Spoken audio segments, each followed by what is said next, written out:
मध्य प्रदेश में वोटिंग का अमल पूरा हो चुका है। इस दौरान बम्पर वोटिंग हुई है। यहां 70% से ज्यादा वोटिंग बताई जा रही है। वहीं छत्तीसगढ़ में वोटिंग का फीसद 70% के आसपास बताया जा रहा है। लेकिन इस दौरान आपको बता दें कि कई दिग्गजों की किस्मत आज ईवीएम में कैद हो गई है। तो वहीं इस दौरान छत्तीसगढ़ में नक्सल अटैक भी हुआ है, जिसमें एक जवान शहीद हो गया है। और इसके साथ ही आपको बताएं कि मध्य प्रदेश में मुकाबला कांटे का बताया जा रहा है। 2018 में 114 सीटें जीतने वाली कांग्रेस 3 मुद्दों के साथ चुनाव में उतरी, तो वहीं बीजेपी एक बार फिर से मोदी फैक्टर के जरिए सत्ता पर काबिज होना चाह रही है। इस बीच मध्य प्रदेश की 230 सीटों पर जमकर रैलियों का रैला भी निकला, जिसमें खूब जोर आजमाइश की गई। बहरहाल नतीजे 3 दिसंबर को आएंगे। सियासी ऊंट किस करवट बैठता है, सभी को इसका बेसब्री से इंतजार है।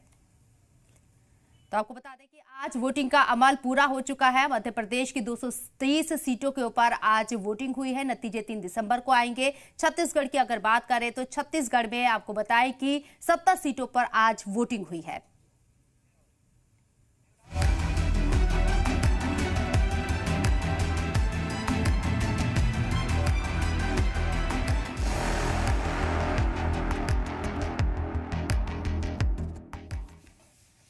तो ये चुनाव काफी दिलचस्प बताया जा रहा है। एक तरफ जहां कांग्रेस 3 चुनावी मुद्दों के साथ यहां उतरी है, एक तरफ जहां ये बताया जा रहा है कि जातीय जनगणना कितनी जरूरी है और कांग्रेस सत्ता में आती है तो किस तरीके से जातीय जनगणना मध्य प्रदेश में भी कराएगी। 11 गारंटी का जिक्र कांग्रेस के जरिए किया गया है। इसके साथ साथ करप्शन का जिक्र भी मध्य प्रदेश में मौजूदा हुकूमत के खिलाफ कांग्रेस आवाज उठाती रही है।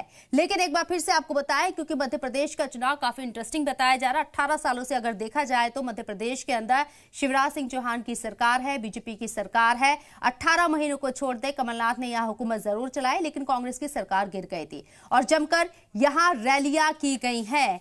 इन रैलियों का क्या असर होगा और जो चुनावी मुद्दे कांग्रेस ने उठाए हैं, क्या वाकई में यहां बीजेपी की काट कर पाएगी कांग्रेस, ये देखना होगा। बहुत इंटरेस्टिंग ये चुनाव था। आप 3 मुद्दों के साथ चुनाव के अंदर गए हैं। आदिवासियों का आपने मुद्दा उठाया है, आपने 11 गारंटी मध्य प्रदेश की आवाम को दी है, लेकिन बीजेपी स्ट्रांग होल्ड करती हुई नजर आ रही है। मुकाबला कांटे का है। देखिए शबनम जी, मैं अभी आदिवासी की जो आपने बात करी तो मंडला विधानसभा और निवास विधानसभा, जहां से केंद्रीय मंत्री फग्गन सिंह कुलस्ते भी चुनाव लड़ रहे हैं, वहां का मीडिया प्रभारी के तौर पर मैं 10 दिन गुजार के आया हूं। और वहां पर आपको मैं बताऊं, इनकी जो कथनी और करनी में फर्क है। अब तो वोट पड़ चुका है, लेकिन मध्य प्रदेश में जो 7 बार से सांसद हैं उस एरिया से, फग्गन सिंह कुलस्ते 3 बार के केंद्रीय मंत्री, अभी भी वर्तमान मोदी सरकार में केंद्रीय मंत्री हैं, 1 बार के विधायक, उनके गृह ग्राम, मतलब जो उनका खुद का गांव है, वहां की बात कर रहा हूँ, खिन्ना रपटा जगह का नाम है। वहां के हाल ये हैं कि उनके घर से 2 किलोमीटर दूर, जो कि उनके भाई रहते हैं 3 बार के विधायक, उनके गांव में जो राशन की दुकानों पे आदिवासी बेगा जाति के लोगों को शक्कर में पानी, गीली शक्कर, बदबूदार गेहूं ऐसा कि जानवर ना खा पाए, कि चावल ऐसा कि जानवर नहीं खा।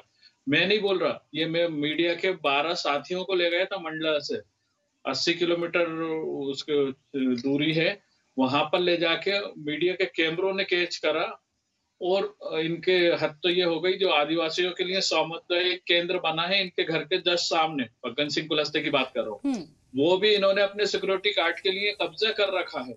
और जो मोदी जी का आदर्श ग्राम योजना थी 2014 में, इन्होंने एक गांव लिया था वहां से 20 किलोमीटर दूर, नारायणगंज के कामा एक गांव है, उसके हाल ये है कि उसमें बेगा आदिवासी की एक बच्ची, उसको देख के हम मीडिया के साथी और हमारे आंखों में आंसू आ गए कि वो बीमार थी और 40 किलोमीटर उसको इलाज कराने जाना पड़ता है। ये केंद्रीय मंत्री के गांव के हाल है, जो 7 बार 36 साल का सांसद, 1 बार राज्यसभा, 6 बार लोकसभा, 1 बार विधायक, उनकी आगे ये हालत है। और कितना टाइम देंगे देश का? अगर केंद्र में मंत्री 3 बार का और 36 साल का सांसद अपने एक गृह ग्राम और एक आदर्श ग्राम को नहीं संवार सका, तो आप मंडला की स्थिति, आदिवासी बेगा जाति का बहुल क्षेत्र है वो, वहां की हालत ये है। तो इनकी कथनी और करनी, इनके लिए जनता का दर्द हो या आदिवासियों का दर्द हो, एक तरफ आदिवासी के सर पे पेशाब करवा के उनके पैर धोने का इवेंट भोपाल में होता है, दूसरी तरफ उनके हालत आगे बढ़ेंगे, क्योंकि आपने बहुत सारे सवाल उठा दिए हैं। तो बीजेपी से रिएक्शन लेना जरूरी हो जाता है। बीजेपी से गोविंद मालू साहब मेरे साथ जुड़ गए हैं। गोविंद जी, इस्तकबाल है आपका जी सलाम में।